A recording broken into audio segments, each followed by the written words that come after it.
You've eaten Gotham's wealth, its spirit, but your feast is nearly over. This is not my home. It's an operating table. And I'm the surgeon. Why aren't you laughing? From this moment on, none of you are safe.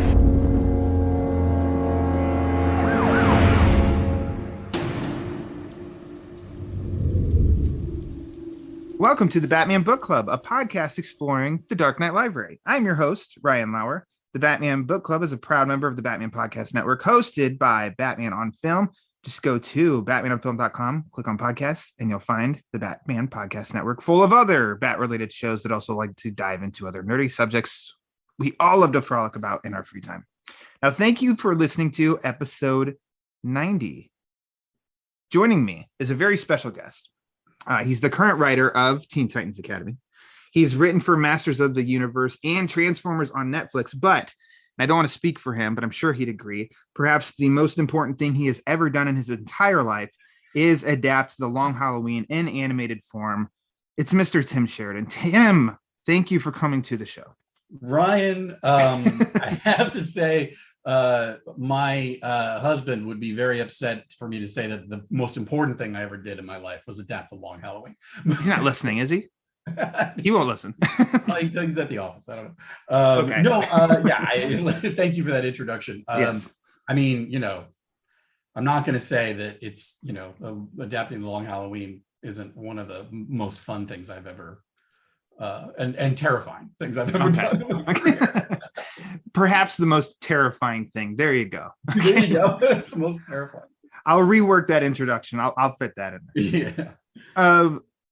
I would like to, of course, we have a lot of fun stuff to talk about.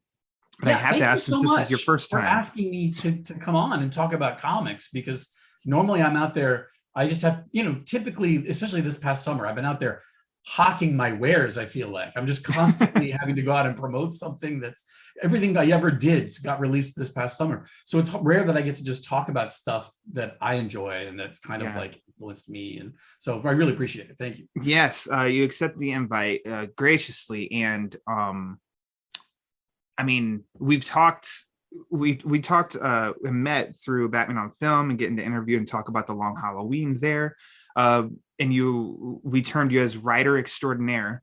And I asked if maybe today you could put on your fan cap and just be fan extraordinaire and talk some Batman comics. And I think that would be a fun discussion. And and you accepted, in which, since you're the guest, I have to ask, it's your first time on, what is your favorite Batman story? We're going to talk about it today. Okay. Well, then we're going to skip and we're going to hop to it. Okay. Let's not even tease with an appetizer. Let's go right to the main course and let's talk some Batman comics.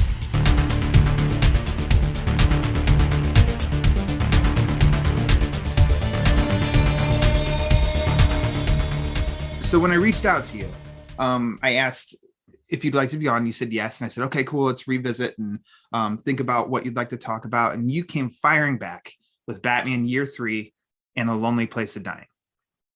Yeah, and you came firing back with, I just did those. I've done those on the show, Tim. But okay, let's do it. Let's do it again. Well, I said, you and I had a great little back and forth where I was just like, look, I mean, if you want to talk about, for me, what not only my favorite story is, and I like a lot of people consider this Marv Wolfman arc here of Year 3 and Lonely Place of Dying as one story. But that, that period, in time was when I had recently hopped onto Batman and it was just a defining time in the comics, but it was a defining moment for me in my life that led to the life that I live now. And so there's no more important story personally to me than this story, and professionally as well. And I think that a lot of people feel that way. I don't know. I mean, I don't. Sure. There's so many great stories, but guys who are my age, I think, point to this time in the history of Batman as being formative. So for me, it was really important. Having said that, when you said, "Oh, I've recently done it" on the show, I was like, okay, well, I don't know if you said like, is there something else you would do? And I think I pitched you maybe like stories literally right around that time, like, Aparo stuff and like things that were like the many deaths of the Batman that led right before.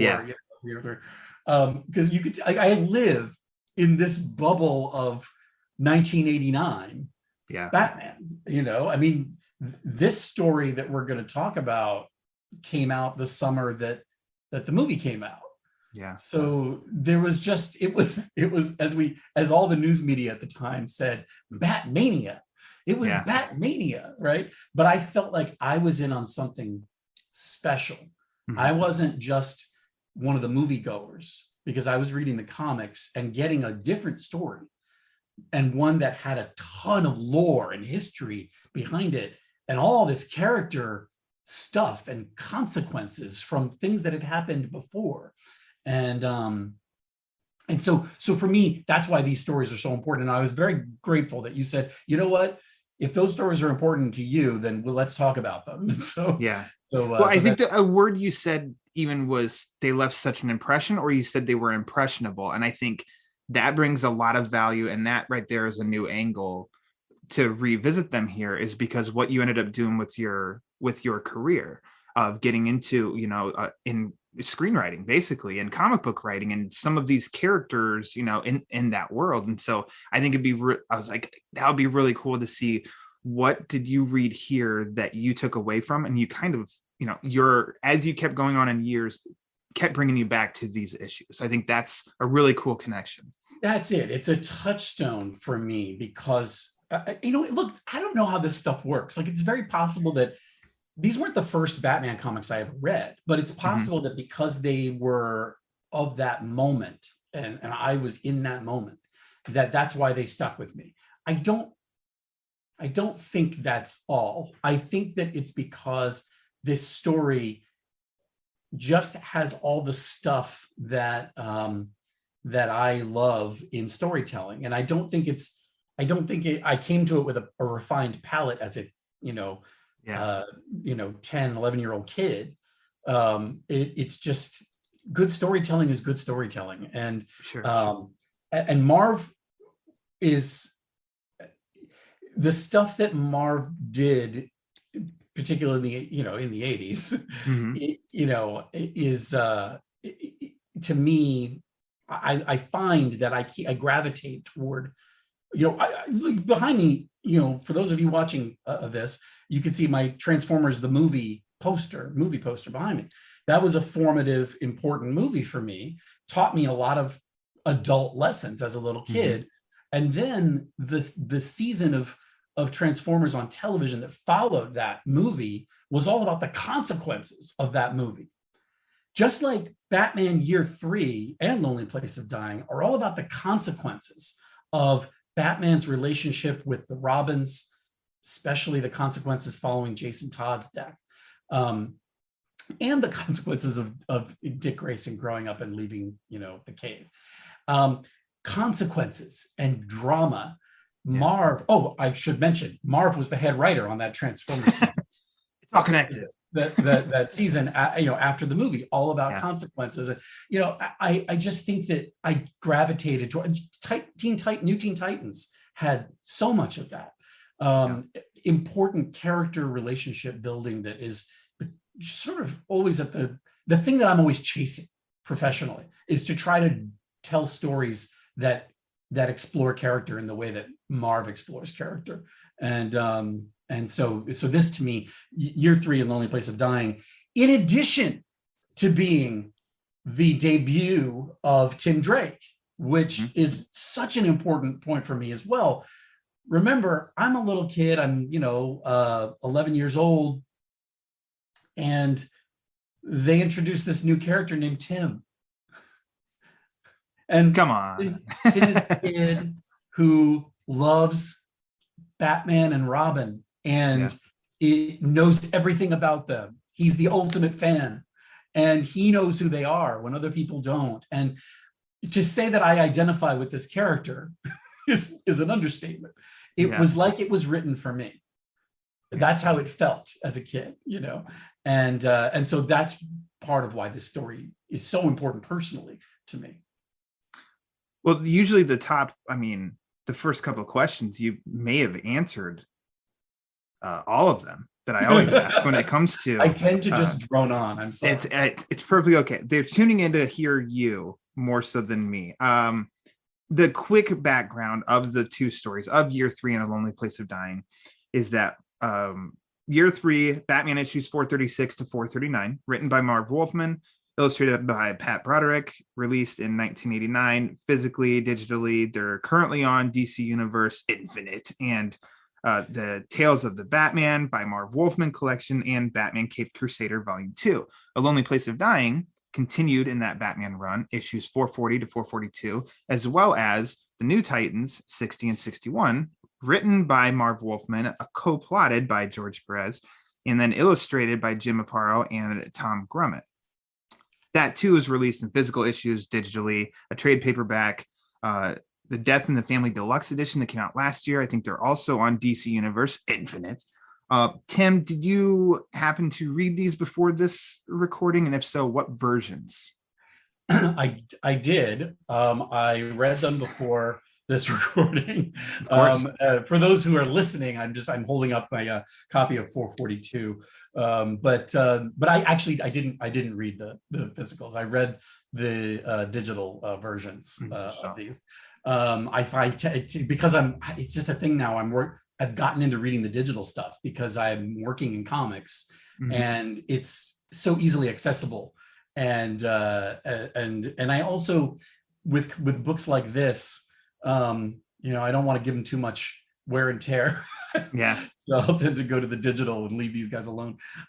Also, by the way, those New Titans issues that tie into Lonely Place of Dying were edited by my friend Mike Carlin. I just want to say that. All right. I worked with on the adaptation of Reign of the Supermen. You see the poster there behind me. Yeah. He's a very cool. In Superman comics. Yeah. And by the way, also Denny O'Neil edited the Batman book then, which I think is no small reason why I really fell in love with Batman comics at that time. I think, I don't think there has ever been anybody like Denny O'Neil at the helm. The other thing, by the way, we didn't mention is that the covers are by George Perez, the great and powerful George Perez. Yeah. And they are some incredibly impactful, beautiful covers. They just leap off the shelf at you. And while I think that the change up in the artists between Year 3 and Lonely Place of Dying, Lonely Place of Dying is a little bit more my style, speed, that stuff I tend to go for. Para. Yeah, he's king. But so I really gravitate toward that even more. For me, Year 3 is so much about the story that's being told and the writing that I feel like I could have read a book with stick figures and been satisfied. Yeah. To quickly comment, what instantly comes to mind for both of these stories and their covers is that 436 of Year 3, where there is just, I give so much credit when there's so much included and it yet does not feel overcrowded or overstuffed. Yeah. And that image in the front of Dick at the circus, but then you've got the key players, up above and around. And then also 441, that's got the duel of Batman and Two-Face. And then is it Dick that's holding the Robin suit? Is 441 the one that is the whole duality between Two-Face and Batman issue? Yeah. I couldn't remember which number it was, but yeah. Okay. Yeah. So we're going to definitely make sure I'm going to ask you about the duality thing, but let's work up to it. And first, so that's usually the first question. The next is, when did you first read? You kind of just said it as they came out. You bought them and read them? Yeah. Off the spinner rack from Douglas spinner rack. Off the spinner rack at Douglas Drug in East Greenwich, Rhode Island. Shout out to Douglas Drug if you're still they're around. in business. I don't think they are. And then now let's really dig into why these two books. We can start with Batman Year 3. So I'm not going to say like take it from here, but I really want like you to lead the charge on where Year 3 is, why at the time, as soon as you first read it, because the experience where you had the joy or torture, I don't know which, of waiting a month between each issue, whereas now we're so spoiled we can sit down for an hour and read all 4. We have to look back at the release schedule for these, because I feel like Year 3 came out more semi-monthly, but I feel like it came out faster than monthly, but I don't know. Maybe I'm just making that up. I don't know, but in my memory, it felt like I was surprised that they were, available. They always seemed like they were there for me. Well, can you explain one thing real quick? Because I confuse myself a lot with this of the cover. The cover could almost say, like August 1989. Yeah. So 436.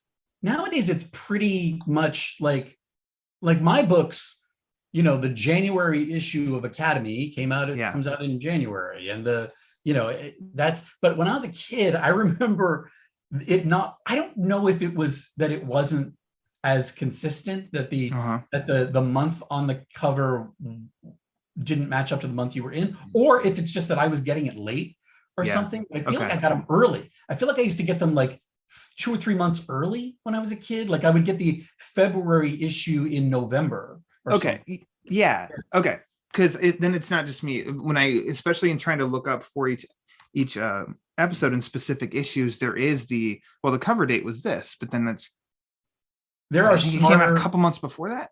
There are smarter people than me who know the history of this and how this worked. But in my memory, I would get these issues month that would say, July, or, in April or May or something. Okay. So I don't know, but the important thing was it was 1989. And that is, what a time to be alive. I'm envious. I mean, if you just take comics out of it, what an incredible year for movies. It's just an incredible year for movies. And what a time to be, 11 years old. 11 or 12 years. Was I 11 or 12? Prime age for Batmania. Math. Yeah.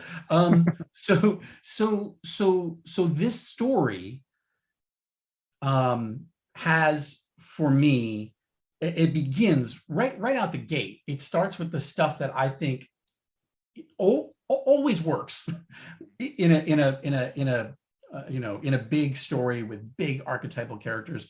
Something like, you think about like Star Wars, the original Star Wars trilogy. One of the things that made it so cool was that there was all this backstory that we didn't see. Yeah. And they kept referring to the Clone Wars and all of this stuff that had happened 30 years before. And so our imagination fills in all that stuff. I had not been reading Batman comics since, they had come out. And I hadn't been reading them I think I had been reading Batman comics for a year at that point. Maybe like 80, I guess like 87 or 88 is when I started reading Batman comics. But still, there's so much backstory, so much stuff I didn't know. When I was a kid, I was piecing together what happened to Robin. Robin is Nightwing and he's with the Titans? Like it was, but there's also this other Robin. And it didn't help that Jason and Grayson sounded the same for me. And so, but that was the fun of it, was sort of piecing it together. Well, this story comes along and begins with a real rooting in the history of, or at least not the history, but like it just starts and tells you, here's where we are in terms of Dick Grayson and Bruce Wayne and Jason Todd. Here's where we, here's the moment in time when this is taking place. And so I got that there's all this backstory. I understood, this is the book that made me understand. Okay, so he was Robin before, and now he's grown up and he's gone off to do his own thing. There was another Robin. I read the stuff where he died. In fact, I tried to call the 900 number and vote to kill him. You killed Jason Todd. My parents didn't let me. It was a 900 number. We were Wow. poor, so they Yeah. so this book came along and sort of cemented all that for me, and all of that backstory to me in this book is fuel for the story and the character and the relationships. That's what it's all based around. What you have is a story where the prodigal son returns. Dick Grayson returns, and having left on not great terms, which is how the post-crisis version of, I think, that relationship works with Batman and or with Bruce and Dick. And he returns because Jason died. Bruce never said anything to Dick about it. Didn't even tell him that Jason died. He had to find out about it elsewhere. And he knows that Bruce is kind of losing it. He's losing his grip on Batman, and he's getting darker. And there's things that he's doing which is such a great sort of meta commentary on Batman in general at that time in comics. The idea that Batman's gotten dark, and what he needs, and ultimately what the point of these two stories is that what he needs is Robin. He needs to have somebody there to help him step back from the darkness and realize that what his reason is for doing this, and I mean, to some extent, the fun of this. It's a meta, I think, commentary on where Batman was at that time, not only with what was happening with in the comics. I mean, obviously the Jason Todd thing was dark. We had Dark Knight Returns and then Killing Joke, and all that stuff at that time was really looking at Batman through a very dark lens. I mean, it started in the 70s, I think. Maybe earlier. I guess he started kind of dark. But to use Robin, I hadn't seen that before. I hadn't seen, and I don't know when I look back at it now if I've seen that earlier than that. The idea of Robin being a tempering force for Batman, that is the core of what this story is, and why I think it's so important to the canon. It's hard for me to separate why this is important to me personally and why this is important to the canon, but I think that that's a good example of it. I think we really and that's something we take for granted now, right? Yeah. That Robin makes Batman better, and he was a sidekick before. Everybody had a sidekick, but this was an argument for Robin as a force in Batman's life and keeping him honest, essentially. There's no way to estimate the importance of that, I think, to Batman and the canon. I mean, I don't know if you'd mentioned, I don't think you did there either, I think Marv Wolfman even said he's always visualized, Robin is, 13 or 14. And if you are 11 or 12 at that time, and this new kid is named Tim, I mean, that's almost like a gateway for yourself in the sense of visualizing, hey, oh my gosh, what if that was me? And seeing this world through his lens, that's got to be really identifiable for you at that point, doesn't it?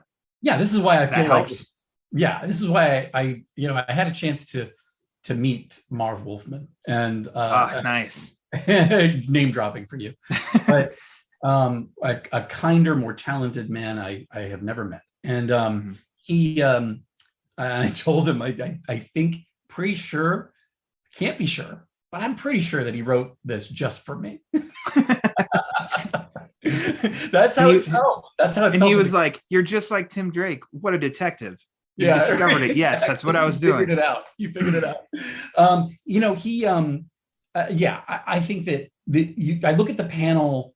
I look at the panels where there's that great panel that I can never get out of my head of at Haley's Circus, where Tim and his family are watching the Graysons perform.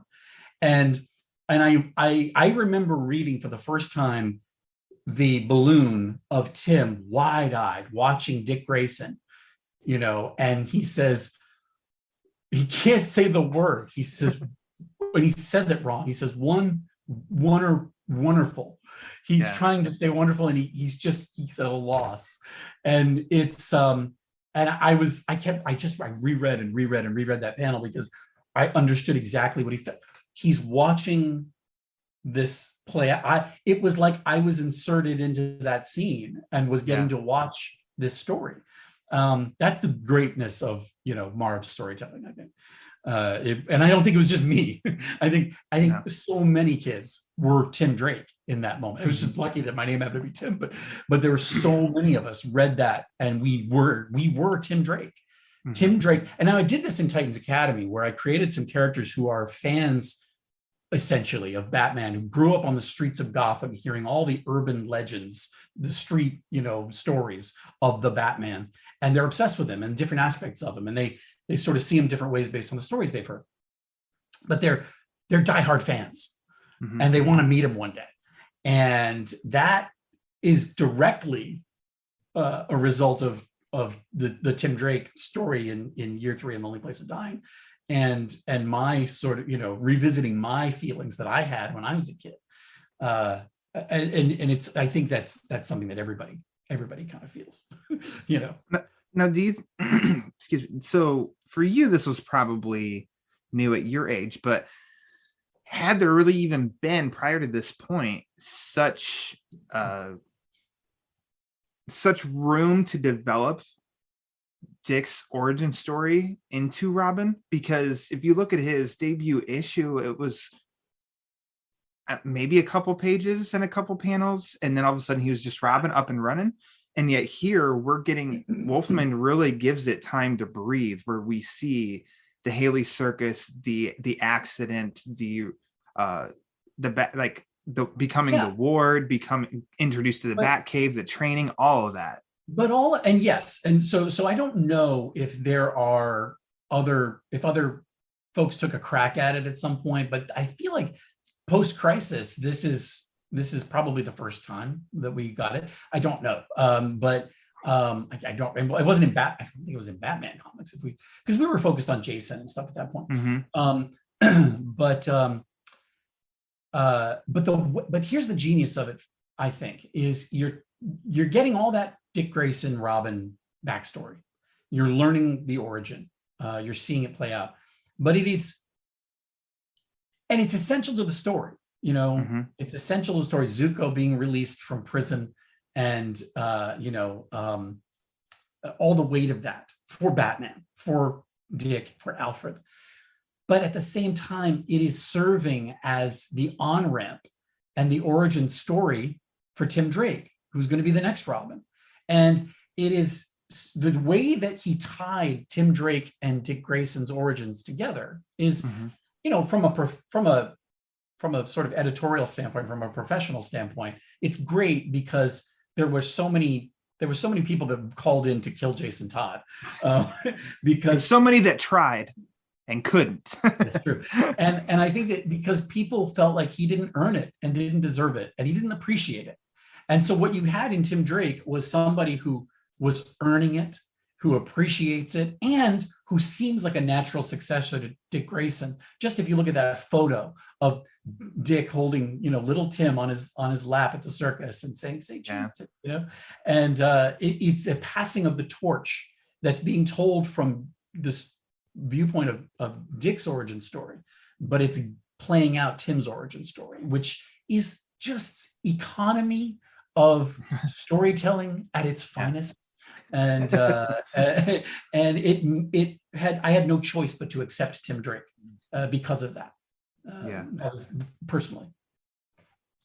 So, I mean, you mentioned the Zuko aspect, and I like how all of this, so all of that ties back to, I mean, it really does, of Bruce and Dick in the relationship there. And I do like Alfred's always there at the hearings each time. The parole hearing, that he should not be released, because what about, it's not what an Alfred story. What an incredible Alfred story this whole thing is. Mm-hmm. The grandfather who is the caretaker, who is trying to hold these people together. He's doing what he can. to hold everybody together. And it's, this, and it's he doesn't take center stage, but I think I learned so much about Alfred through this story. Yeah, I really love his. I mean, and that's what I was saying. Even Alfred's inclusion here, it all just ties back to, he's not sure how Dick will be with Zuko being released. He's not sure how Bruce will be with Zuko being released. And then, I mean, that's just kind of like its core of it all. Then we also get the origin here. I don't want to say I forget, but it's like the whole other mob gangsters angle is a total like, oh yeah, that's in here, sort of deal. But I don't mean that in such a negative way. Well, it's always about, to me, Dick's origin and then the Zuko release. But keep in mind, this is why this is such a great Batman story, Bat family story, is we're also not talking about, this is ridiculous, we're not talking about Batman. Yeah. Batman's story in this arc, these arcs, is so integral and so important to him. He is a broken man who is trying to hold it together, but is not doing a very good job because of what happened to Jason, because of the guilt he feels over that. And how that ties into how he feels about how things ended with Dick as well. His rejection of Tim Drake when it comes to it, outright, because Robin is dead and there's never going to be another Robin. There are moments when we see Batman go to very, very dark places here, and we have to see that, because we have to, we're setting up the idea that Robin can pull him back, and Robin, and not even Dick Grayson. Dick Grayson can't pull him back. It ends up being Tim Drake can pull him back, and that's so important. The mobsters, by the way, all the gangsters in this, it's one of those things that you don't get when you're a kid growing up in Rhode Island, but the hilarity to me now as an adult of all these gangsters are named after streets in Los Angeles. Are they? Yeah, nice. Van Nuys and Sepulveda and Topanga, and they're all just Los Angeles streets. Oh my gosh, that's funny. Yeah, that could have been your line, though, Marv Wolfman. So listen about these gangster names. I'm going to name a gangster after like the street I live on, and we'll see what happens. Bayview. That would be mine. Just doesn't roll off the tongue. No, I don't say the name of my street on here. No, you're. All right, yeah, I'll cut that out. No, I'm kidding. They're coming for you. Yeah, they are right now. Okay, well, let's talk a little Lonely Place of Dying then. I think it's so funny to me in how it's right there all along. A Lonely Place of Dying follows year 3. I've always kind of put them as separate stories, and then when you said that to you, they do come together as one story, and it was for, I don't know why, an aha moment, because it is the introduction of Tim Drake, like you just said, the prodigal son returns of Dick Grayson, almost like a passing of the torch now in Lonely Place of Dying, as we like dealing with both of those characters and fleshing out Tim Drake even more, without ever losing sight of, this is a Batman book. And it all just, again, blends together so well. I mean, perfectly well. Economy of storytelling, richness, so much backstory, so much character development. It's jam-packed. Then you've got Two-Face and ultimately, spoilers, Joker.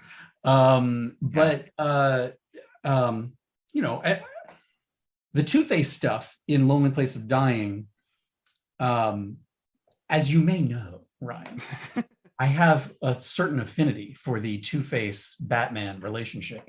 And the way in which Marv explores that dynamic of Two-Face and Batman being similar, in a very comic book way, in a very visual way, where we literally have two sides of the page, and Two-Face and Batman are both going through the same ideas. They're thinking about each other. They're obsessed with each other.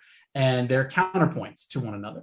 The duality of that is, look, I can see how someone might look at that and think, oh, this feels very on the nose. It feels very, modern storytelling. We might shy away from something that is kind of in your face. It's like, it's making a very clear point about these two men, or three.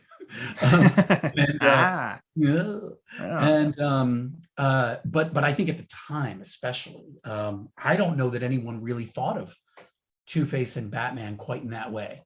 And so when you think of it in a historical context, this to me was before, the 1990 annual and before Long Halloween. And so this was my on-ramp to Two-Face, and thinking, oh, this is a really substantial villain in the Batman canon. And I never thought about how these guys were similar and could be similar, but Marv, gives us that. So speaking of, this page right here. Yeah. This is a great, this spread is great. For anybody listening, not watching, it's in issue 441, and it's right at the beginning, right? It's like pages 2 and 3. Yep, exactly. Pages 2 and 3 and 441. As a screenwriter, how do you script this? Oh, it is complex, but I mean, it's great, but it's also it's complex because it does work in a perfect way of, you can read all of Two-Face's side and then read all of Batman's side, or it works perfectly as the spread. Each spot you can go back and forth, Two-Face Batman, and it's all, you see that duality, you see that connection between the two. And let me tell you something. Okay, I'll answer that question as a screenwriter and as a comic book writer, and they're different answers, right? All right. As a screenwriter, I could never adapt that and do it justice, because I think it is something that is unique to the comic book medium, to a graphic format. I think that the ability to look at that spread as one piece of art and then look at all those different points and draw lines between all that stuff and those thoughts and those ideas is something that you can do on those pages, and only on those pages.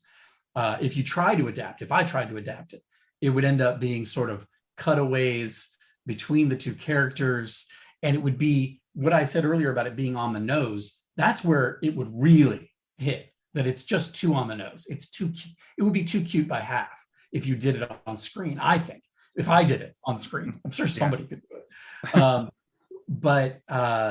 So it would end up being not believable, I think. So it would be a monumental task to do that justice when it is designed for this spread. It's designed to be experienced like the way that you're experiencing it right now. So as a comic book writer, I chase stuff like this constantly.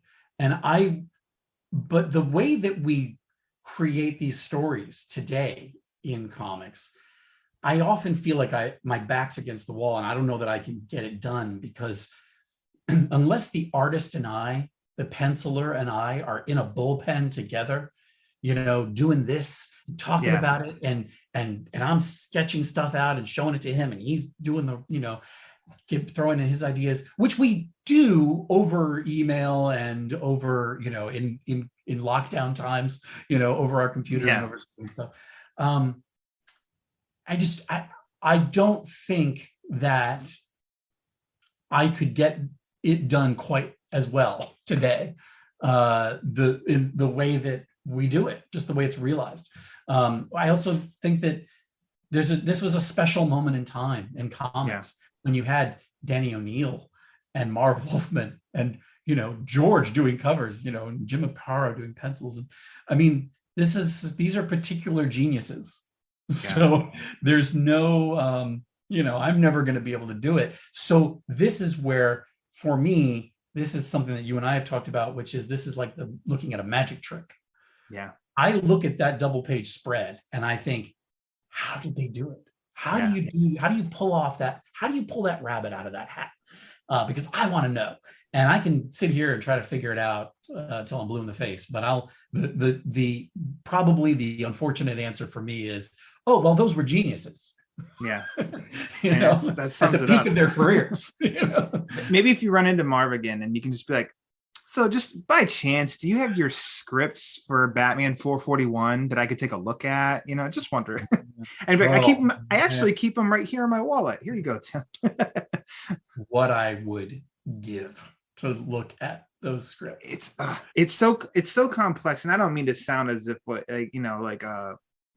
so I don't even like such an obnoxious like fan, but it's just something that does fascinate me. And sometimes you like something so much, I do want to see how it was made, and that it's such a complex spread that works perfectly on different ways that I would just like to see where's that blueprint. Let's see how they came up with this. So keep in mind too, that spread sets up the rest of the course of that issue. It does. Where that's the way that story is told throughout that issue. And and so it's telling you, here's what we're going to do with these characters in this issue, and then it does it. So it's a perfect sort of representation of what you can do in this medium. I feel like it's also reflective of Wolfman, because in the Death in the Family Deluxe, it includes a writing. I don't know what he would have written it for in 2011, where Wolfman even said of, at my time, it was, I was spending many hours in a library trying to come up with Two-Face 2 somethings. The internet obviously wasn't there then, so it was a lot more difficult. In which, as I'm reading it this time and reading Two-Face and the whole like, well, what about this? No, it doesn't work because of this. I'm kind of like, you hear that Marv Wolfman? You hear Marv. You hear and it's not only Marv; it's Marv standing in for every one of us. All these writers. And it's great that he did it with Two-Face. But I'll tell you where we hit it. I'll let you in on a little industry insight, okay, which is where most of us, when we talk about this stuff, where it hits is Riddler for us, where Riddler is to create satisfying riddles that are interesting, fun, also that are smart and would challenge the Batman, is one of the occupational hazards in this job. Ultimately, what Two-Face comes up with too, I thought right away of like, man, this could have been a Riddler angle of clues to put together and all of that too. But I mean, it obviously worked on the twos for Two-Face. And it's almost like, how we find out at the end that Joker has been manipulating Two-Face, and he's a voice in Two-Face's head. Two-Face thinks that it's his, his other personality, Big Bad Harv, talking to him or whatever. And but can you imagine if it was Riddler? Could have worked. It had to be Joker because it was an important, bringing him back after Death in the Family was a thing that was, that was all part of the larger story. But your point about what he ends up concocting, if he had been led there by Riddler, what an interesting pair those two would make. Yeah. Oh my gosh. Okay, so in this is where we really get. So it's really funny, the timing of our recording this episode, because the last episode, I almost talked about the end of this journey of Tim Drake becoming Robin. The last episode we talked about including Batman 457, which is where he gets his suit, full-on suit. Well, that's where he really becomes Robin. Like, it's sort of like, the end of this is, maybe. Yeah. We'll see. I mean, we can see it going that way, but it's not like he doesn't get crowned at the end of Lonely Place of Dying, which is, I think, really great. Mm-hmm. It spreads it out a little bit more, and it's a little more realistic. It's like, okay, Batman just met him, so let's see if it works out. Yeah, and so this Lonely Place of Dying gives where we see that Tim really. So let's see, that would be introduced. We see him in 440. 457, so 17 issues where he is earning. Is that right? 17 is 442 is him when he puts on the old costume, and then so it's wow. Yeah, I mean, I guess we don't see his face in 440, so we see his actual face because we only see his camera and weird angle is that we don't see who he is in 440. And I think 441 is when we actually see a Tim Drake himself. So you could say it's still 16, 17 issues, but I mean, at that time, actually, I feel like we see him first in the Titans issue, the first Titans issue. I think you're right. Yeah. I mean, maybe I don't know, but I feel like I was surprised by that when I reread it. I was like, oh, Tim, actually, we see Tim for the first time. And I think Starfire tells us it's a kid, but we don't know that it's a kid that's on the trail. She says it to Cyborg. So how grueling in your shoes at that time and I know I said this last episode with Andy about this, we're spoiled now because we don't have to wait a year and a half for this to finally get us Tim Drake is finally Robin. And at the time, you even said it could possibly have been bi-monthly at that time, stretching it or two issues a month. Is that what you mean by bi-monthly? I don't know. Yeah. Oh, yeah. Okay. Wait, is that semi-monthly? No, semi-monthly. Okay, got it. I always get that confused. Every 2 months. Yeah. Which I would love as a comic book writer. I wish that I could take 2 months to get another book out. That would be so so that wraps up to Tim. A Lonely Place of Dying is really getting us introduced to this character, giving us, I mean, they're pushing it hard, but I don't think pushing it too hard on this kid. And the emphasis is not, I want to be Robin. It's no, Batman, for your sake, you need a Robin. And deducing that Dick Grayson is Nightwing and used to be Robin, and how Dick, you need to go and help him as Robin.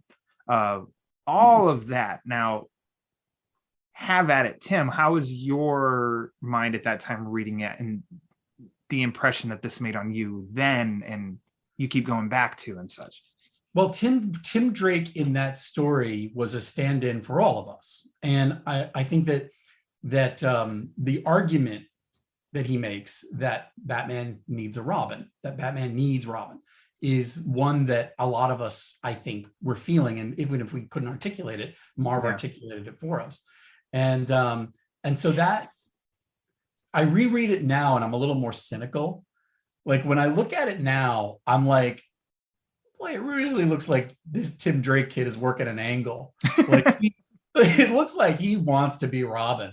And he's putting on a performance about how I'm not trying to be Robin. Oh, but no, I would never. I would never. But that's how it reads to me now. I'd love to see a version of this story where he orchestrated everything.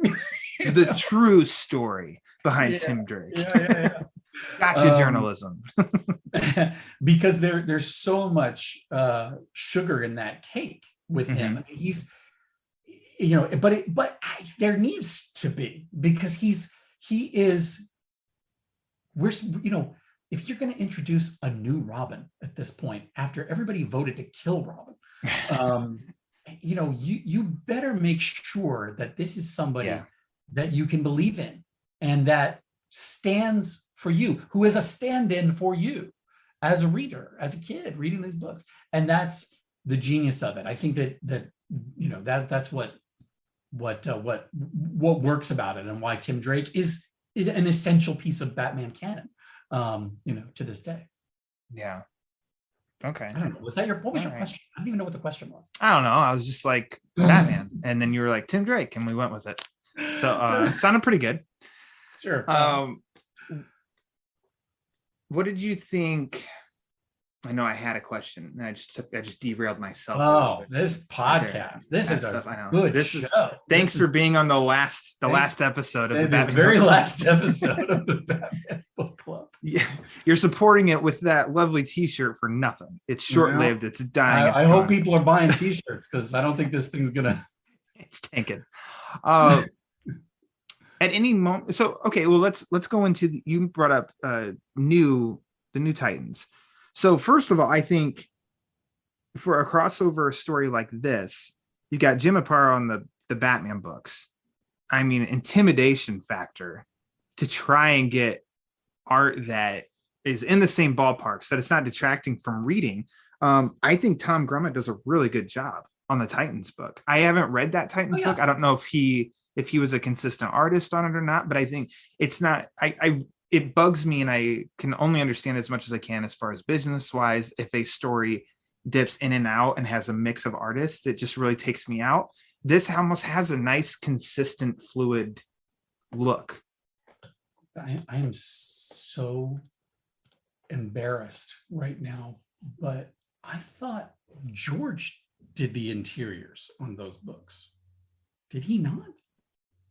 He did not. He was a co-plotter. Oh yeah, I think he did layouts, right? I mean, learn me. I'm sorry. In 61, you're right. In 61, Tom Grummett is pencils, but in 60, which is part 2 of the first one, part 2 of Lonely Place of Dying, is George on pencils. Okay, got it. Layouts, Tom Grummett, pencils. Basically, when you're Tom Grummett, I think at that point you're just trying to keep up with George.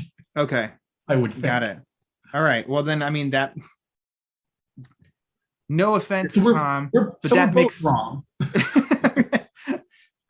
No offense, Tom, but then it does make more sense how that is a little bit more seamless than if you've got mostly George Perez. Yeah, with the Haro. Yeah, I mean, look at that. I don't know. I mean, for me, if you're comparing and contrasting styles, to me, the big contrast here is between Year 3 and Lonely Place of Dying. To me, the story in Lonely Place of Dying, I don't even make a huge distinction in my head of the different styles within that story. It's the contrast to Year 3 that's a big jump. But again, because the storytelling is so good and because the writing is so good, to me, that's what I'm following. And that's just me in general as a comic book reader. I mean, I think that you gravitated a lot toward visuals when you were a kid, right? Like that really was something that's how you found your way into these stories. Later on, I realized there were words that meant something. I distinctly but that's so common. I mean, that's the point of comic books. I mean, you should find your way in through the art. I was a weird kid who read, I read books. So to me, before I came to comics weren't the first thing I read. So, for me, I was always looking at the words and I think I still, maybe to a fault, still kind of really focus on the words more than the visuals. And sorry, artists I work with. But yeah, I think to me, that's why this works, is because I'm following that. That's what's the thread that's keeping this whole thing together. It works. It worked out well for me in the sense because I forget, this might have been the New Titans 60 of Batman on the gargoyle and Two-Face flipping his coin is in the very last panel. That image would always just stay in my mind. It was embedded in my mind on Lonely Place of Dying, but I couldn't ever tell you what the text was. Right. I just know the visuals that drew me in. There's not much. No, there isn't. And it's all definitely interior of Batman. But then as I got older, going back and reading it, it was nice because then the words stuck with me more that time. So it's like revisiting really, really helped. I could talk about this stuff for hours because there's so many things. Like I came to comic books last year, right, as a writer, and there's so many things that I've been learning. And I'm working with a guy right now who's pretty well established, who has been teaching me the lesson of economy in terms of words on the page and how impactful storytelling in comics can be without dialogue or without any words at all, and how to use that judiciously and be able to still communicate what you're trying to communicate, and ultimately in a better way often than if you just jam pack it full of words. Marv's stuff can be very, he's not shy about giving you a lot of balloons and a lot of conversation and a lot of, omniscient captions and stuff. And I love that. Back to that, a lot of words, right? But people often point to that with Marv, that his stuff is like that. And for me, that's especially because I work in TV, I think in terms of dialogue. So I love reading comics like that. But what I'm learning now is just how powerful a wordless panel can be, or in an economical page like the one you were showing with Batman earlier. that's the kind of stuff that really sticks with you sometimes. So that's why, visuals can be your way into these stories, especially when you have great, amazing artists like these. For me, also the covers, I get so turned around on covers. I think oftentimes when I'm working at DC, I've worked with people, with editorial people who just don't, there's some people who just don't care that if the cover has anything to do with the story. And there's some people who are the opposite. We really try to make sure that the problem is you do the cover typically much earlier, and sometimes the story develops through the process, and it doesn't end up being reflective of what you did for the cover, but it's already out there. But when you have the covers like these that are so impactful, that the George Perez, and you talked about you could look at this and think, oh, that's a busy cover. There's a lot of things on these year 3 covers. And even in the Lonely Place of Dying covers, a lot of colors, but if you can pull that off and put a lot of information there that makes you feel like this is an epic event, and it jumps off the shelf at you, there's alchemy and magic to that George, is a genius about. So for all the different aspects of between the visuals, the art, the interiors, the covers, and the words, I think for these stories, it all comes together. There does feel like there's a slight difference in terms of Marv's approach to year 3 versus Lonely Place of Dying. It feels like there's a little bit more economy in Lonely Place of Dying. But I wonder now, doing this for a living, I wonder if that's a function of, just year 3, there was a lot of information to get in there, a lot of character development to put in there. I struggle with this all the time. If I could, it would be all balloons in my book. It would be all balloons all the time, because I just keep writing, and people keep talking to each other. But there's an interesting development that happens between year 3 and the Lonely Place of Dying. I understand that. Side note is, I'm glad you do, because I have no idea what it is. Summarized pretty good. Side note is, I'm very surprised that year 3 somehow doesn't get the respect that it should, in the sense of it doesn't have its own collected release. Last year in Death in the Family, the deluxe edition, they did Death in the Family and Lonely Place of Dying. And I'm just kind of like, man, year 3's that chapter 2 of that trilogy. I don't know what it is really the Batman part of it. It's if you're gonna, it is the part that most, I think, gets us into the psychology of Batman and puts us in his head. So and it's got huge swings and important moments in the history of the character. So it's surprising that that's the case. But I think that's why I'm glad we're talking about it. I hope people revisit it. Go and read these stories. It's strong. It's very strong, and I think that it kind of deserves being included. So I'm glad that it's at least gotten some kind of collected reprints included in long runs. It's better than nothing. And you have to look at it also in the context of the canon and the history of the character, and where things were in the books at the time, and what we have taken from this story that we still accept as common practice and essential to the characters today. It is definitive in that regard. So as we're going to start inching towards wrapping up, because I know we could talk all day, I kind of a sort of question I want to ask you is, it could have been from when you first read them, or even just revisiting them now, what in this run, combining these 2 stories in one run, have you hit you to where it's carried you in your career now, where you're at in your career? I think I talked a little bit about this, which is the thing that I understood as a kid reading this that I've never been able to shake, is the concept of consequences and prodigal sons returning, chickens coming home to roost, all those great things. The idea of a whole world of story of, between these characters. We're talking about Batman and Robin, who, if you reduce Batman and Robin to just, Silver Age or Batman 66, which you can do as a kid, I think. Like my big exposure to Batman as a kid was Batman 66. Mhm. And then I pick up Batman Year 3. And it's like, oh, Batman and Robin have some issues. Yeah. There's some stuff we got to figure out here.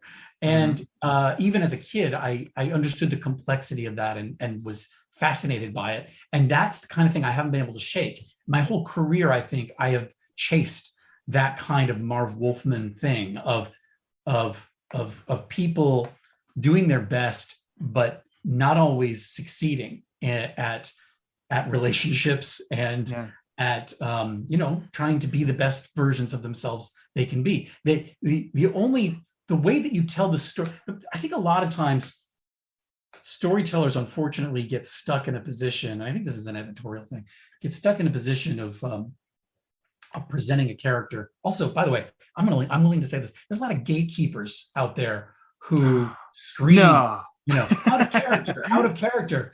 And I am here to tell you that storytelling does not happen, that drama does not happen unless you are willing to walk that line and even cross it sometimes.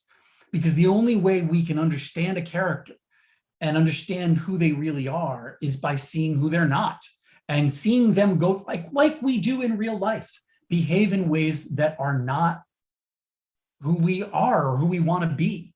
And if we can see that, then in relief, we can see, the good stuff, the other side of it, when we're pulled back, like Robin pulls back Batman from the darkness and reminds us, it's basically Tim Drake is the gatekeeper in the story saying, Batman's out of character. We got to do something.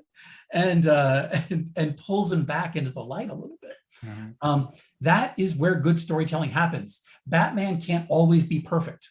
He's got to make mistakes. Nightwing can't always be perfect. These guys have to make mistakes and screw things up so that, like with Jason Todd, as Batman feels he did, and so that we can then understand, we understand them better. We understand why they do what they do and what, to me, it's there. I had a professor in college who said it's drama. It's not about the day nothing happened. Yeah, exactly. It can't be. Yeah. And so that's why we have to see Batman go to a place that we know he shouldn't go and be able to sort of then bring him back. I'm working with this stuff all the time in my books. And I think that it's where the best storytelling happens. And it's because people like Marv were willing to go out there and show me a Batman that was so different than Batman 66 for me, but that was so real. That was like, oh, this is a person that is a real person who has real feelings and is dealing with them in unhealthy ways, like all of us might do and often do. Humanizing Batman and Robin and Nightwing. That's the legacy of these books for me. I think people point to things like Dark Knight Returns, which is incredible, and talk about the reality of it, the feeling of reality and the character development. And yeah, that's true. But Batman is depicted as this god in that story, in stories like that. He's larger than life. And Year 3 and Lonely Place of Dying present Batman as a man who's doing the best he can, and it's not good enough. And those are the kind of stories I want to read. Those are the kind of stories I want to tell. Family Feud. Good answer. Well, let's hop into some favorites real quick. And I'm not gonna go from each book. Let's just go the whole run here. What is your favorite part of this run? First of all, how dare you? Because how can I pick out one favorite part? But I was very happy that I know your list of questions. So I thought about this a little bit. And I think it is the moment in Lonely Place of Dying when it's a crucial moment, but it happens just in one panel at the bottom of the page when Batman is rescuing the Wright twins from the plot that Two-Face has concocted. They're tied up. They've got a grenade attached to the rope. He's holding the grenade pinned down with the batarang, and he's cutting the rope to free the kid. And he's saying, don't be a hero. Don't do anything stupid, Jason. And the kid's name isn't Jason. It's like, whoa. And he says, oh my God. Yeah. And it's just this world opens up of Batman's psychology in this little panel, and he sees it and we see it. And to me, that's the whole thing. It's the moment of him coming to realize why he's doing what he's doing, why things have been bad, and attributing it to his guilt and the feelings that he feels about Jason and the things he didn't get to say or should have said. It's all right there. And that's a crucial, important moment, and it's great storytelling. And it's the kind of thing that I only picked up when I read it again. And now I'll never shake it. It's been there all along, but that'll stick me every time reading it now. Of like, that's a good link back to what the whole thing is about. So what's well weird done. is one of those kids, done. I think, is named Richard. I think it's like Alan and Richard, the Wright To the Wright brothers. Yeah. And so if he's calling Richard Jason, then it's even weirder. Not even close. Well, in terms of the Robins, Yeah. Oh man. How about a even worse favorite panel? Yeah, you're the worst person ever. But for those watching, I screenshotted the panel and I'm going to hold it up and we're going to excellent talk about it. But this is from, I'm going to give you two because I'm a horrible person. I've done that too. This is from, there it is, from year 3, right? And it's Batman pointing the gun at you, the reader. And that moment of, where we wonder if he's really going to do it. And he's lost it. It's a beautiful, perfect panel, great composition, and it's terrifying. And it's pointing at you. And that's what's great about it. The Lonely Place of Dying panel for me is this one, which is shaving, which is Batman having been sort of shamed. I think, as I recall it, he's like shamed into getting back to work. Or I don't know if he's shamed into getting back to work, but Alfred says some stuff to him and it gets him out of bed. It's kind of defiant, I guess, but he's going back to work. He's putting on his costume and he's shaving. And he looks, I don't know, it's such a real moment. By the way, no dialogue in either of these panels, right? We talk about impactful panels and there's no dialogue, but to me, that's Batman. He's so human there. He's putting on his shirt and he's shaving off that stubble and he's getting back to work. And I love panels like that. Reminds me of Us Weekly would have that image for Batman, be like, see, just like us. Batman shaves too. They're just as ugly as we are. How about, would you like to see this adapted in animation? Mr. Animation King right here. King. That's right. I'm King. Yeah. I will tell you that I pitched it. Okay. At Warner Brothers. And for a hot minute, we were really moving down that road of adapting this in animation, and that's not to say it won't ever happen, but we ended up going in a different direction with the stuff we were doing. But when given an opportunity to pitch a story, this was the one I pitched. In both of them together. And I think it would have been year 3 and Lonely Place of Dying as Batman Year 3. I don't know if that would have been the title, but that's what I was pitching.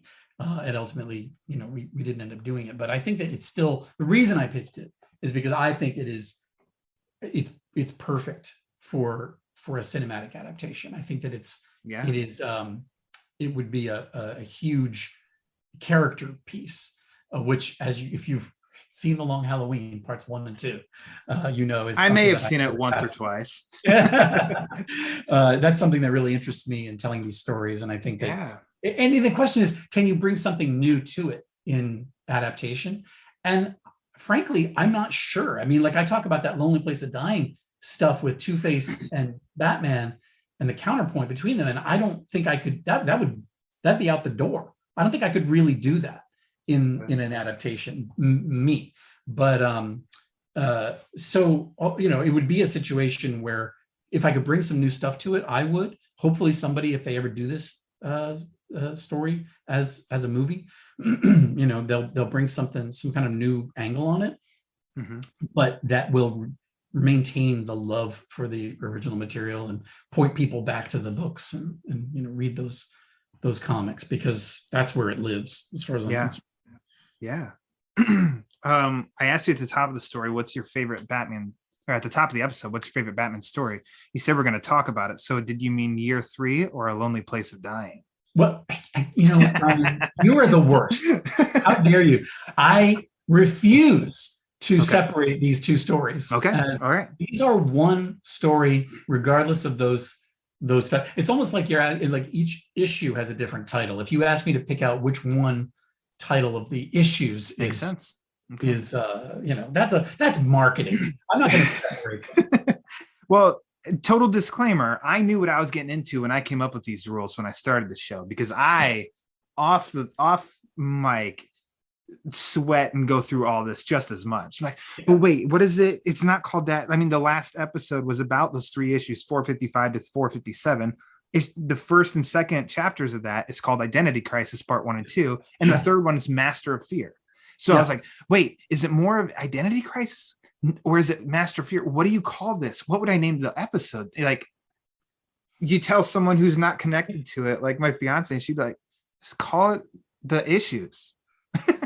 if you held a gun to my head, oh boy, and I had to choose between these two, I would choose Year 3 because of the richness of that story, and because of all of the sneaky Tim Drake origin story that's coming in during a Dick Grayson origin story.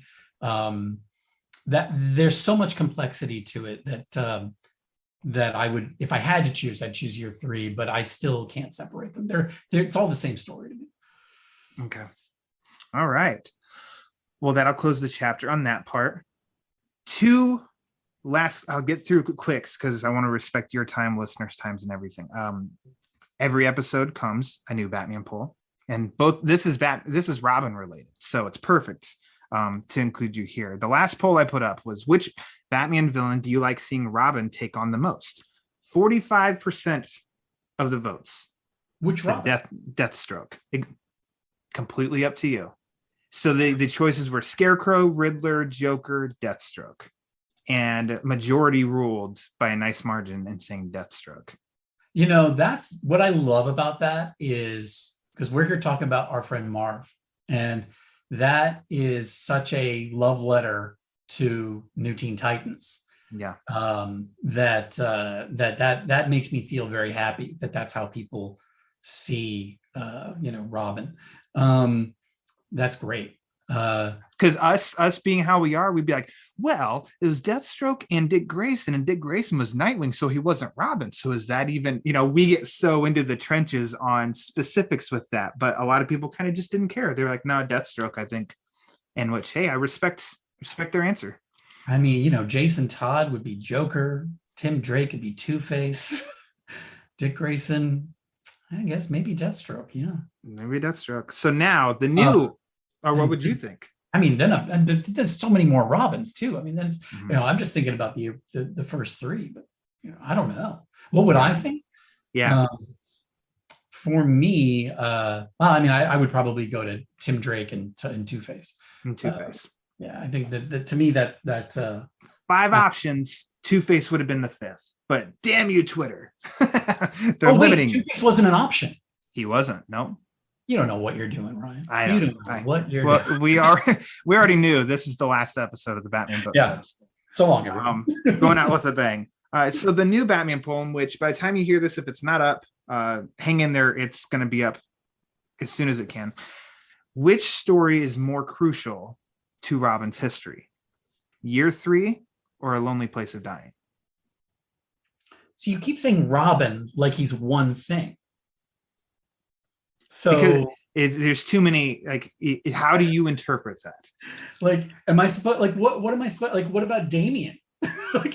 Which how are these how are these be crucial to Damien? I don't know. I think can I thank you for not putting Damien in the Long Halloween? Just thank you. He's not in it. Exactly. He's not in it, but you could have said, let's try something new and all that. Thank you for not doing that. I don't like doing he's not Carry on. I'm not gonna try to reinvent the wheel. I just tried to make it work as a movie. Crucial. For me, it's always going to be year 3, because it's 2 Robin origin stories happening at the same time. Because we're getting Dick Grayson and Tim Drake, even though the Tim Drake of it is subtle and we're not really getting the payoff till Lonely Place of Dying. The foundation is all built in year 3, and so therefore it's so important. It's it would have to be year 3. All right. I came up with the question. I'm not sure, because before you said that, I almost would have leaned Lonely Place of Dying because of the introduction and for Tim Drake, what then sits on his adventure with that Robin. Because it cements the argument that Batman needs Robin too, which is hugely important to the canon. So. Exactly. But then what you just said for year 3, I think is fully valid, to where now I don't know what I'm going to answer. Well, you better pick something. I'll pick something. I promise. Make me hold up the Batman holding the bat gun to your head. Yeah, the bat gun. You wake up and you're staring at that. What do you do? Like, last prayers? Yeah, I mean, you kiss your sheets goodbye at that point. Exactly. You're going to have to burn them after that. All right, Tim. Rapid fire. I sent out the bat signal, asked people if they had any questions for you, and we have some. Won't get through all of them because I need to wrap up. I think I've said that about 5 times now. This I is promise terrible. that I will. Okay, let's do it. Go ahead. But it's gonna be okay. Yes, you've got a question? First question here comes from Brandon Hanaway, and he asks you, this is not for me, if you could write a mini/maxi series on one member of the Bat family, who would it be and why? Tim Drake, because he's the character I've always identified with, and I think we talked about this during the show. So I think that Tim is somebody that I've pitched it already. So, okay. But there's nothing in the works. But it's definitely something. Yeah, absolutely, Tim Drake. All right, thank you, Brandon, for the question. Javi, he's a big Robin fan here. He says, do you think any of the other Batman year stories, so 2, 3, 100, 0, would translate well to animation? What's your favorite Batman comic era? And thanks for your answers and your wonderful work. That's directed at you, Tim. He's not talking to me on that one. Well, I mean, I wonder how our answers would differ, because I do want to hear your answers on these, because I think we've heard mine already, right? For me, year 3 is absolutely ready for adaptation, and I think that's the one that would do it. I think I'd love to see all of these things adapted in some way, but I think for me, year 3, which includes Lonely Place of Dying, for me would be it. And I'm sorry, what was the other part of the question? Favorite Batman comic era? Oh, yeah. Well, again, we know for me it's late 80s Batman. It's a great time. Denny My O'Neil, favorite, and even more specific, this Marv Wolfman run. My absolute favorite. I think mine would probably be what kind of follows. That was, and I just talked about that too. I got a stack of comics from Batman 436 up through 465 at one time. That was kind of my introduction to Batman. The favorite kind of run, Alan Grant, Norm Brayfogle. Love that run. Incredible I've been talking stuff. about Brayfogle a lot lately on a project I'm working on. Yeah. Very cool. All right. All answers will be, or questions will be, I don't know. All will be revealed. Actually, all will be revealed. When does this drop? This should drop on the 20th, January 20th. Well, pay attention to the news tomorrow then. On January 21st? Yeah, which is also my birthday. Which is hey! Yeah. Happy birthday, everyone. Tim has shut down the Batman Book Club. That's his birthday present. Because I don't know how to run it. For me, as far as year stories and animation, I do think year 3 would be great. I do like year 2. It has a great 80s vibe to it, but I think of the year stories, if it's not year 1, year 3, I think is the next strongest. How does it work? Year 2 was it not called year 2 when it was released? They added that later. Is that right? Or it was the other way around? they took the year 2 off of it. I think that there's different. I don't think it was called year 2 either when it first came out or when they reprinted it. I don't remember. I've only known it as year 2, but my introduction to that was when they did the trade release of it, in which it was called year 2. Surprisingly, we're 90 episodes into this show, and apparently this is the last one, and still haven't talked to year 2. Nobody's not really the year last 2. one, everybody. We're just at the joke. Don't email me and say thank God. Actually, no, it could be the last one. Buy T-shirts and yes, send money. Yeah. Please give me money. No. Thank you, Javi, for that. This is Night of Malta. He said number 1. Loved The Long Halloween. Nice work on that one. What was your favorite part of Nightfall, and could that be one in the works in animated form? My favorite part? Yeah, that's a. I don't know. Have you ever talked about Nightfall? I mean, not publicly. Not publicly. Okay. I will say that there was a point several years ago now, when I and a very prominent producer in animation were kicking around the idea of doing Nightfall as a series. Yeah. We didn't get too far with it. We just started kicking the idea around. Some ideas. Yeah. All right. Yeah. What did you like about? This is why it's hard for me to talk about this stuff, because it's like, I don't know, maybe I'll get to do it someday. I don't know, maybe. You throw that out there, people love to start hashtags and stuff on Twitter, and they'll be like, justice for Tim, let him launch year 3 animation. And I've been so mistreated. I need justice. Do you have a part that you liked that stands out, top of your head like that? I don't off the top of my head. I haven't read it in years. But gotcha. But so nothing off the top of my head, but I love just in general, I love stories that take our hero and break them and then we get to rebuild them again. And so Nightfall is just a kind of a perfect example of that. So just generally that's what I love about it. And so I think I love the Nightfall part up to Batman getting his back broken, because when I first read that terrified me as a kid. I was like 8 or 9 when I first read that, and to see that final page of Bane walking away and Batman's broken and laying there, and I'm like, this can't be it. And then because I came from small town, which we didn't have a spinner rack that stayed up to date, I didn't know what happened for another 3 years. What? So, right? 3 years? That's how I was left, was I don't know how this Batman's dead. It was tough. It was tough. So all the way up to that part, I'd say it's probably my favorite part of Nightfall. So that's it's funny. My answer is after that, because it's about, like, I love the broken hero that we rebuild, which is a lot of that is not Nightfall, I guess, right? I think that happened I'm trying to remember. It's been a while, but it was in the Nightfall arc where Dick Grayson put on the costume, right? I don't remember Dick putting on the costume, but we're talking also pre-1800 pages of comic book. I know, I'm so bad at this. I have the worst memory. I'm getting old. But but didn't Dick do it before Azrael? I don't remember that. All right. Well, I don't remember. What? Now I know what I'm doing today. We appreciate your angry Twitter responses today about this. About us not knowing and remembering the canon. I don't know. Thank you all in advance for educating us in the kindest way possible. Yes, exactly. This one, JJ asked, "What's up with the domino mask under Jason's red hood?" What? It took me a while to remember that.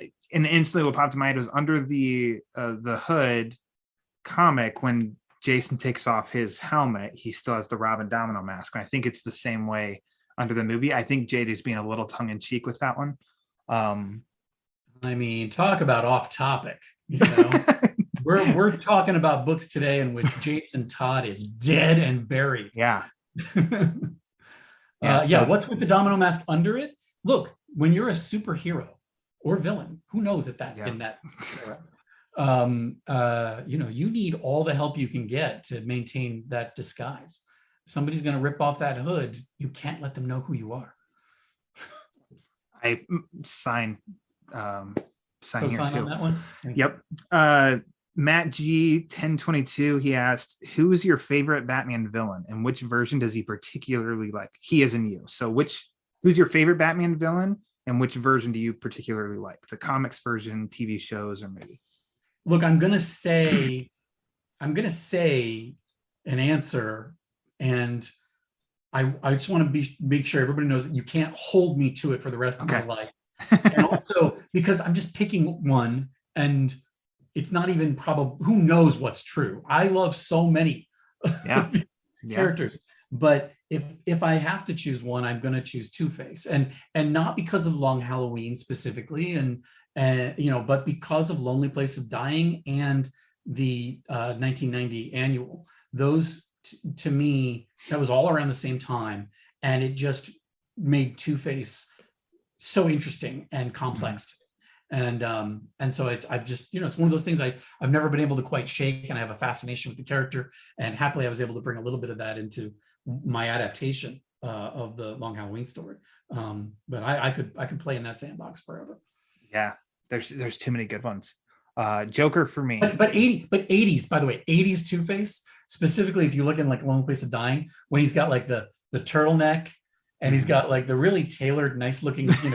Like so 80s, like you expect. Classic. Like he's going, like it's my Miami Vice Two-Face is my favorite Two-Face. Miami Vice Two-Face, bring that back. Come on. Two more here. Compiling all into one. You have a couple people asking about, will there be a Dark Victory animated movie? Yeah, listen, I don't work there, so I don't know. I work in people don't understand how it all works. I mean, I'm working at DC Comics. I'm doing stuff for DC Comics right now, but I'm a freelance writer, and I'm not working on anything at Warner Brothers Animation right now, which is this kind of separate thing from DC Comics. So I have no idea if they would do it or not. But I will say, working in this business, that I know that because I get asked this all the time, and I know, because of the way this business works, that if you want a Dark Victory movie adaptation, there is a surefire way to get it. And that is to buy the Long Halloween 1 and 2. And if you bought them already, buy them and gift them to other people. The more people that, and I hate to reduce it to that, but it's show business. Yeah. It's not show friends. And so the business people are the ones who make those decisions, and they look at it and they're like, wow, people really go for this Long Halloween thing. You got another one of those in you, and everybody kind of goes, oh, well, there's Dark. Brass the knucks, and you're like, okay. Give me a pen.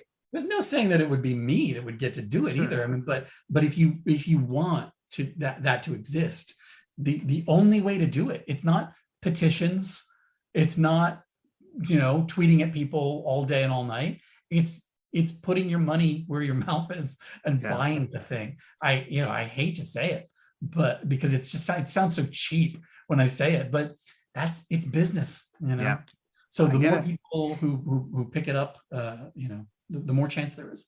If you haven't bought Long Halloween yet, do your part, buy 4 copies. This last one is more so just a statement from this guy, Jim Krieg, and he says, oh, I have questions. Oh, take that however you want, Tim. I replied to him. He tweeted that. And I was like, with Jim, he's like, oh, I have questions. I'm like, no, those aren't questions. Those are notes. When they come from Jim Krieg. But it's just so. I mean, for people who don't know, Jim Krieg, a sort of legendary producer at Warner and writer at Warner Brothers Animation, who took over Alan Burnett's role when he retired, and is sort of the mastermind producer behind all of the direct-to-video movies that like Long Halloween and Man of Tomorrow and the ones that have come out since then. And he's a mentor and a friend, and the guy who gave me my shot with DC stuff on a show called Justice League Action, and just a great friend, and I'm crazy about him.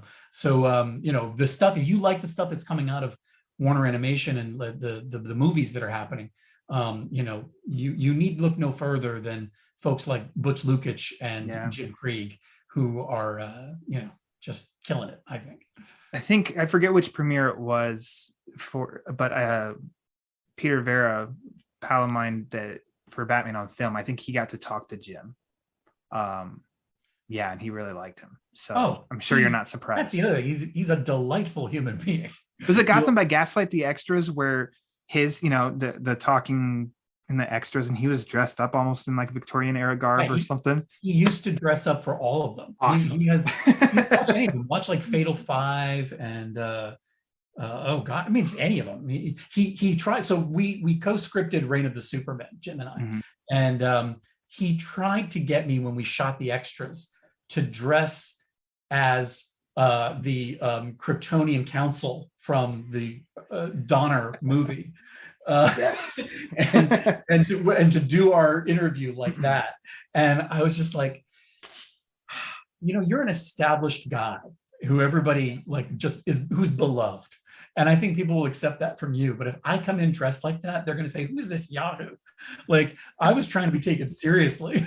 I don't think I would have gotten to do Long Halloween if I came in dressed like, Marlon Brando. Yeah. Oh man, that's funny. I've gone way longer than I expected, so I apologize. Thank you. Fault. I just talk and talk and talk. No. It's all good. I want to thank you, sir, kindly, for accepting the invite and coming on. This was a lot of fun. Well, thank you. You are my friend, and I appreciate you having me on. That's done. Why don't you go ahead and plug away anything and everything you'd like to, in case people don't know where to find your stuff. You know where to find the Long Halloween parts 1 and 2. While you're at it, you can pick up Superman Man of Tomorrow, which came out the year before Long Halloween. That was a lot of fun. Yeah. It was a lot of fun. I don't think I got to tell you that. I really liked it. It was supposed to be the third movie. It was supposed to be the movie after Long Halloween Part 2. But it got moved up in the production order. Andy wrote Sergeant Rock. I wrote with the Simonsons, with Walt and Wheezy Simonson, Sergeant Rock, which was a short that Bruce Timm made. And I did a short for the awesome. Losers that's included on the Batman Long Halloween Part 1 Blu-ray. So I love doing those showcase shorts. Those are a lot of fun. Yeah. So there's that stuff. Obviously there's a lot of fun stuff you can look at on Netflix. Transformers War for Cybertron and Masters of the Universe Revelation. Masters of the Universe Revelation trade paperback for the 4-issue prequel series is coming out next month, February. So pre-order that if you can. The trade for Teen Titans Academy, the first year of that book, is going to be out, I think, in March. So you can pre-order that now at your local comic shop. And the big thing is, stay tuned for tomorrow. I believe it's tomorrow, the 21st. There'll be a little announcement about something that some friends and I are doing, and that we're really excited about. And we hope you get excited about it too. So, awesome. And it may have some significance to you and your listeners. Can't wait. Fantastic. Like I said on the top, or say the end of every show, if you're not already, you can follow the Batman Book Club on Twitter at the Batman BC for upcoming latest episode drops, and sometimes some giveaways. If you want to write in for questions or comments, you can do that at thebatmanbc@gmail.com. You can find my comic reviews and other articles and interviews, like the Long Halloween Parts 1 and 2 with Tim here that I did with Bill over on Batman on Film. If you have any money left over after buying your 4 copies of the Long Halloween and you want to help support the show, you can do it through patreon.com/thebatmanbc or through TeePublic, where you can get some merchandise like the t-shirt Tim's wearing today. T-shirts, hoodies, notebooks, stickers, anything at all. You can do that at the TeePublic store. But if you want to support the show and you don't want to spend any money at all, that's 100% A-okay. The way to help spread the show is through the Apple Rate and Review. You can do that at Apple Podcasts. Link to that page is in the description of this episode. The more reviews it gets, the more it helps spread the word. And as we all know, the word is panic. So for writer extraordinaire Tim Sheridan, I am Ryan Lauer. And until next time, read more Batman comics.